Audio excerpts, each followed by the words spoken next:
ডানকুনিতে সরকারি বাস এবং ছোট হাতি গাড়ির মুখোমুখি সংঘর্ষ, উদ্ধারে কেন্দ্র বাহিনী। আমি এই মুহূর্তে রয়েছি ডানকুনিতে, যে জায়গাটায় এই যে দুর্ঘটনা ঘটেছে ওই জায়গাতেই রয়েছি।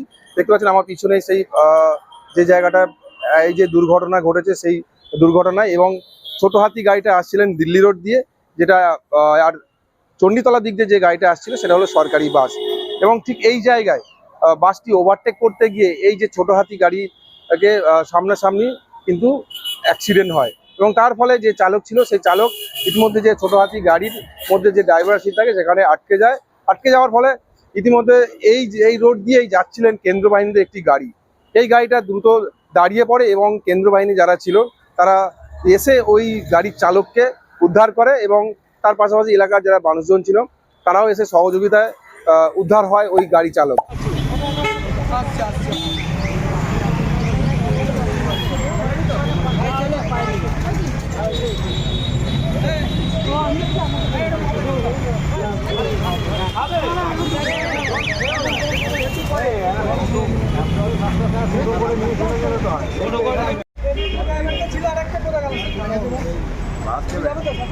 আমার গাড়ি আছে বাবা,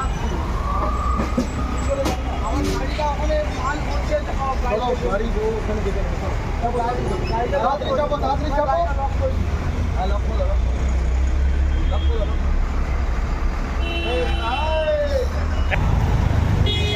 গাড়ির পিছনে ঠিকই যাচ্ছিলাম, ও ওভারটেক করে ওকে বেশি কিছু তারপরে চলে যাবে, গাড়ি নিয়ে যাবো না, অ্যাম্বুলেন্স আছে তোমরা সেটা আমার গাড়ি আছে তো ওইখানে শুয়ে গেলে ভালো হবে। অ্যাম্বুলেন্স বাড়িতে জল দাও, জল দিলাম।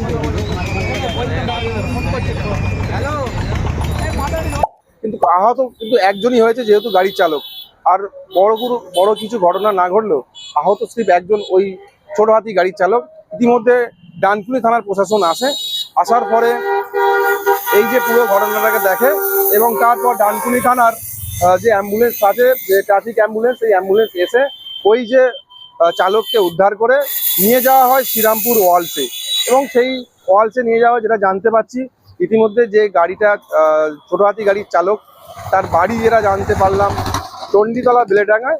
এ বিষয়ে আপনারা কি বলবেন অবশ্যই কমেন্ট করবেন কমেন্ট বক্সে। এই ধরনের খবর পেতে নজর রাখবেন ডিএনএন বাংলা। ডিএনএন বাংলা সবার মনে সবার।